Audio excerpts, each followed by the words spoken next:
ایک نیک عمل لکھ دیا جاتا ہے۔ ان اللہ لا یضیع اجر المحسنین، بے شک اللہ نہیں ضائع کرتا نیک لوگوں کا اجر۔ اللہ فرماتے ہیں یعنی یہ جو قدم بھی اٹھاتے ہیں، جو بھی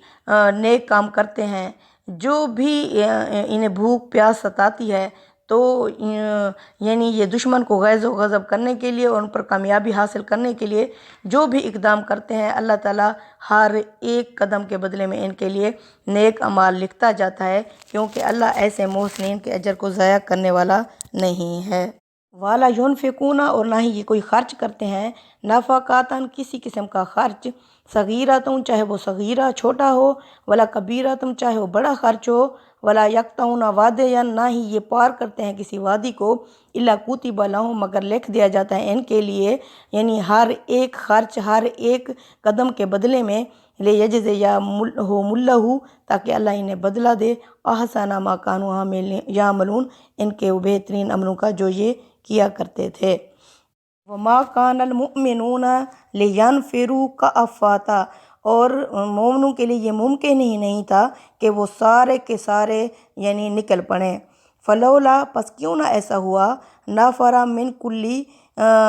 فرقاتین، کہ ان میں سے ہر فرقے میں سے، ہر گروہ میں سے، منہم طائفتم، کہ ایک گروہ نکلتا، کس لیے، لیتفقہوا فی الدین، تاکہ وہ فہم حاصل کرتا دین کا، اس میں یعنی گہرائی سے علم حاصل کرتے، وَلِيُنذِرُوا، اور تاکہ وہ جا کے ڈراتے، قومہم، اپنے قوم کو، اذا رجعوا الیہم، جب وہ ان کی طرف لوٹ کر جاتے، لعلہم یحذرون، شاید وہ بھی ہوشیار ہو جاتے اور آخرت سے چوکنے ہو جاتے۔ اللہ فرماتے ہیں یہ جو پیچھے عربی دیہاتی رہ گئے ہیں، یہ یعنی دین اسلام سے بالکل لا علم ہیں، انہیں ان کے بنیادی نکات سے بھی یہ لا علم ہیں۔ کیوں نہ ایسا ہوا کہ اللہ کے رسول صلی اللہ علیہ وسلم کی ذات جب مدینہ میں موجود تھی، تو یہ کیوں نہیں آپ صلی اللہ علیہ وسلم کے پاس آئے اور آپ صلی اللہ علیہ وسلم کے ساتھیوں کے پاس آئے کہ کچھ دین کا علم سیکھتے، یعنی ان میں سے جو دانا بینا لوگ تھے، جو سوچ سمجھ رکھنے والے تھے، وہ جاتے اور دین کا خاص علم حاصل کرتے، جس طرح اسپیشلائزیشن کرتے، یعنی جس طرح ہر علاقے میں سے کچھ ڈاکٹر بنتے ہیں، انجینئر بنتے ہیں، جج بنتے ہیں، وکیل بنتے ہیں، اس طرح یہ بھی جاتے اور دین کا علم حاصل کرتے اور پھر جا کے اپنی قوم کو اس سے خبردار کرتے، شاید وہ بھی آخرت سے بچ جاتے اور کچھ ہوشیار اور دین کے احکامات کو جان لیتے۔ یا ایھا الذین آمنوا، اے ایمان والے لوگوں، قاتلوا الذین، لڑو ان لوگوں سے، یعلونکم من الکفار، جو تمہارے دوست ہیں، قریبی ہیں کافروں میں سے، ولیجدوا فیکم غلظہ، انہیں چاہیے کہ وہ تمہارے اندر سختی پائیں، وَاعْلَمُوا، جان لو، ان اللہ مع المتقین، بے شک اللہ پرہیزگاروں کے ساتھ ہے۔ اب اللہ فرما رہے ہیں کہ اے ایمان والے لوگوں، تم اللہ کے ٹولز بن جاؤ، ہتھیار بن جاؤ۔ کس طرح، یعنی اب یہ جو ہیں یعنی یہ اب اختتام کی طرف جا رہی ہے، یہ عذاب کی صورت ہے، اس میں بسم اللہ سے یہ صورت شروع نہیں کی گئی، اس میں امت محمدیہ کے جو کافر تھے سب سے پہلے ان پر عذاب آیا۔ اللہ کے رسول صلی اللہ علیہ وسلم نے 13 سالہ مکی زندگی اور 11 سالہ مدنی زندگی میں ان کو وقتاً فوقتاً ہر طرح سے آگاہ کر دیا، لیکن انہوں نے جب اللہ کے رسول صلی اللہ علیہ وسلم کو جان پر یعنی مارنے کے ارادے کیے، اللہ کے رسول صلی اللہ علیہ وسلم کو اللہ تعالیٰ نے ہجرت کا حکم دے دیا۔ اس کے بعد اللہ فرماتے رہے کہ باز آ جاؤ، لیکن یہ باز نہیں آئے۔ بدر ہوئی، احد ہوئی، احزاب ہوئی، اس طرح اب تبوک ہوئی، تو انہوں نے یہ اپنے اس سے باز نہیں آئے۔ اللہ فرما رہے ہیں کہ ایسے کافروں پر اب نرمی کرنے کا کوئی فائدہ نہیں ہے، چونکہ یہ عذاب کی صورت ہے، تو اہل کتاب کو اللہ تعالیٰ نے صغارت کا عذاب دے دیا، وہ ساری زندگی ذلیل ہو کر رہیں گے۔ اور یہ منافق جو تھے، یہ اب اللہ فرماتے ہیں ان منافقوں سے، اب یہ منافق ہیں، اصل میں منافق اور کافر ایک ہی کیٹیگری میں ہیں، یعنی یہ منافق اندر سے منکر تھے، کافر تھے۔ اللہ فرماتے ہیں یہ جو ہیں اب ان کے ساتھ تم سختی سے پیش آؤ، خاص طور پر جو تمہارے قریبی ہیں، یہ تمہارے اندر سختی پائیں، یعنی تم اللہ کے ٹولز بن جاؤ۔ جس طرح حضرت موسیٰ علیہ السلام کی قوم نے بچڑے کی پرستش کی، تو کیا ہوا، اللہ کا حکم آیا کہ قریبی اپنے قریبیوں کو قتل کریں گے، یہ اللہ کی طرف سے اس طرح یعنی معافی تھی، تو ایک دن میں 3000 لوگوں کو قتل کیا گیا تھا۔ اب اللہ فرما رہے ہیں تم بھی ایسے ہی سختی کرو اور جان لو کہ اللہ کن کے ساتھ ہے، اللہ پرہیزگاروں کے ساتھ ہے۔ وَإِذَا مَا أُنزِلَتْ سُورَةٌ جب بھی کوئی صورت نازل ہوتی ہے، فَمِنْهُم مَّن يَقُولُ تو ان میں سے کہتے ہیں أَيُّكُمْ زَادَتْهُ هَٰذِهِ ایمانا کہ اس آیت سے کس کا ایمان بڑھا ہے۔ فَأَمَّا الَّذِينَ آمَنُوا پس وہ لوگ جو ایمان والے ہیں، فَزَادَتْهُمْ ایمانا ان کا ایمان بڑھ جاتا ہے، وَهُمْ يَسْتَبْشِرُونَ اور وہ خوش ہوتے ہیں اللہ کی اس نعمت پر۔ یعنی آپ وسلم کا یہ قانون اور قاعدہ تھا کہ جب بھی کوئی صورت نازل ہوتی تو نبی کریم صلی اللہ علیہ وسلم مسلمانوں کے اجتماع کا اعلان کراتے اور پھر مجمع عام میں اس صورت کو خطبے کے طور پر سناتے تھے۔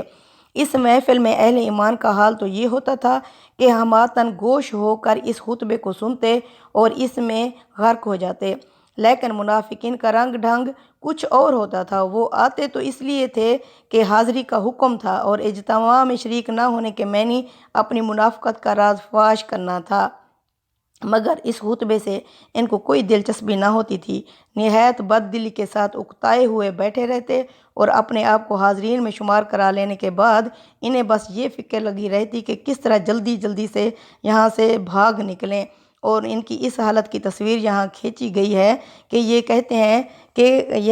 یعنی بیوقوف خود اپنے مفاد کو نہیں سمجھتے، اپنی فلاح سے غافل اور اپنی بہتری سے بے فکر ہیں۔ ان کو احساس نہیں ہے کہ کتنی بڑی نعمت ہے جو اس قرآن اور اس پیغمبر کے ذریعے سے ان کو دی جا رہی ہے۔ اپنی چھوٹی سی دنیا اور اس کی نہایت گھٹیا قسم کی دلچسپیوں میں یہ کنویں کے مینڈک ایسے غرق ہیں کہ اس عظیم و شان علم اور اس زبردست رہنمائی کی قدر و قیمت ان کو سمجھ میں نہیں آتی، جس کی بدولت یہ ریگستان عرب کے اس تنگ اور طریق گوشے میں اٹھ کر تمام عالم انسانی کے امام اور پیشوا بن سکتے ہیں، اور اس فانی دنیا میں ہی نہیں بلکہ بعد کی لازوال ابدی زندگی میں بھی یہ ہمیشہ ہمیشہ کے لیے سرفراز ہو سکتے ہیں۔ اس نادانی اور حماقت کا فطری نتیجہ یہ ہے کہ اللہ نے انہیں استفادے کی توفیق سے محروم کر دیا۔ جب فلاح و کامرانی اور قوت و عظمت کا یہ خزانہ مفت لوٹ رہا ہوتا ہے اور خوش نصیب لوگ اسے دونوں ہاتھوں سے لوٹ رہے ہوتے ہیں، اس وقت ان بد نصیبوں کے دل کسی اور طرف متوجہ ہوتے ہیں اور انہیں خبر تک نہیں ہوتی کہ کس دولت سے یہ محروم ہو گئے ہیں۔ وَأَمَّا الَّذِينَ فِي قُلُوبِهِم مَرَضٌ اور رہے وہ لوگ جن کے دلوں میں مرض ہے منافقت کا، فَزَادَتْهُمْ رِجْسًا ان کی بڑھ جاتی ہے گندگی، إِلَىٰ رِجْسِهِمْ گندگی کے اندر گندگی، وَمَاتُوا وَهُمْ كَافِرُونَ یہ مرتے بھی تو ہیں کفر کی حالت میں۔ استغفر اللہ۔ أَوَلَا يَرَوْنَ کیا یہ نہیں دیکھتے أَنَّهُمْ يُفْتَنُونَ فِي كُلِّ عَامٍ کہ یہ آزمائے جاتے ہیں ہر سال میں، مرتن ایک دفعہ اور مرتینی یا 2 دفعہ، ثم لا یتوبون پھر بھی یہ توبہ نہیں کرتے، وَلَهُمْ یذکرون نہ ہی اس بات سے یہ نصیحت پکڑتے ہیں۔ یعنی کوئی سال ایسا نہیں گزرا ہے جب کہ 1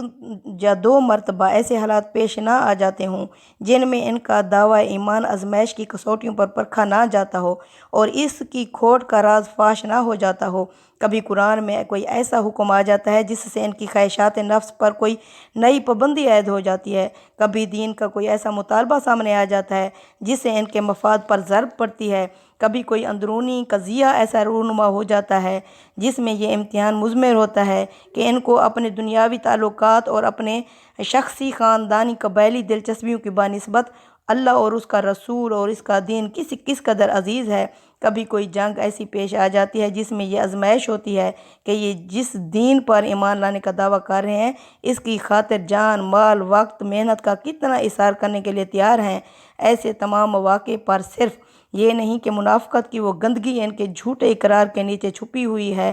کھل کر منظر عام پر آ جاتی ہے، بلکہ جب یہ ایمان کے تقاضوں سے منہ موڑ کر بھاگتے ہیں تو ان کے اندر کی گندگی پہلے سے کچھ زیادہ بڑھ جاتی ہے۔ وَإِذَا مَا أُنزِلَتْ سُورَةٌ نَظَرَ بَعْضُهُمْ إِلَىٰ بَعْضٍ جب کوئی صورت نازل ہوتی ہے تو یہ ایک دوسرے کی طرف دیکھتے ہیں، هَلْ يَرَاكُمْ مِنْ أَحَدٍ کیا تمہیں کوئی دیکھ تو نہیں رہا کوئی ایک، ثُمَّ انصَرَفُوا پھر وہ وہاں سے نکل جاتے ہیں، صَرَفَ اللَّهُ قُلُوبَهُمْ اللہ نے بھی ان کے دلوں کو پھیر دیا ہے، بِأَنَّهُمْ قَوْمٌ لَا يَفْقَهُونَ اس وجہ سے کیونکہ یہ کچھ سمجھتے ہی نہیں ہیں، یہ ناسمجھ لوگ ہیں۔ یعنی اتنی بڑے باغیچے سے ایسے پھلوں اور پھولوں کے باغیچے سے، اللہ کے رسول صلی اللہ علیہ وسلم کی محفل سے یہ ایسے خالی ہاتھ نکل جاتے ہیں تو اللہ بھی ایسے نادانوں کے دلوں پر مہر لگا دیتا ہے، یعنی یہ وقت کے رسول کے ساتھ بیٹھے ہوئے بھی کچھ سمجھنے کے قابل نہیں ہوتے۔ اللہ فرماتے ہیں لَقَدْ جَاءَكُمْ رَسُولٌ مِّنْ أَنفُسِكُمْ، یقیناً لوگو آ چکے ہیں تمہارے پاس اللہ کے رسول، عزیزٌ علیہ ما عنتم، جنہیں بڑا ہی ناگوار گزرتا ہے تمہارا مشکل میں پڑنا، حریصٌ علیکم، جو تمہاری خیر خواہی کے لیے حریص ہیں، بالمؤمنین، مومنوں کی خیر خواہی کے حریص ہیں، رؤوف رحیم، اور مہربان اور شفیق ہیں۔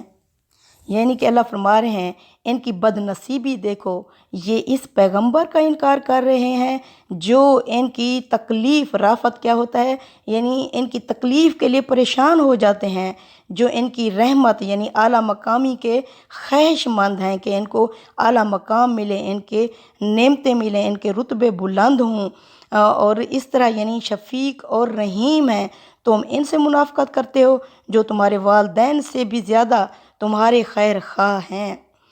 فَإِن تَوَلَّوْا، پس یہ اگر محمد صلی اللہ علیہ وسلم یہ تم سے منہ پھیر لیں، فَقُلْ، پس کہہ دیجئے، حسبی اللہ، میرے لیے تو اللہ ہی کافی ہے، لا الہ الا ہو، اس کے سوا کوئی عبادت کے لائق نہیں، کوئی معبود نہیں، علیہ توکلت، میں نے تو اسی پر بھروسہ کیا، وَهُوَ رب العرش العظیم، اور وہ بہت بڑے عرش کا مالک ہے۔ یعنی جس طرح بادشاہ تختوں پر بیٹھ کر اپنے فیصلے کرتے ہیں اپنی عوام کے لیے، اس طرح اللہ بھی بہت بڑے عرش کا مالک ہے اور وہ عرش پر بیٹھ کر اپنے لوگوں کے فیصلے کرتا ہے۔ اگر تم محمد صلی اللہ علیہ وسلم منہ پھیرو گے تو وہ عرش پر بیٹھا ہوا میرا رب، وہی میرے لیے کافی ہے، جس کے سوا کوئی معبود نہیں، اور وہ بہت بڑے عرش کا مالک ہے۔ صدق اللہ العظیم۔ تقبل منا انک انت السمیع العلیم وتوب علینا انک انت التواب الرحیم۔ صلی اللہ تعالیٰ علی خیر خلقہ محمد وعلی آلہ وصحبہ اجمعین، آمین یا رب العالمین۔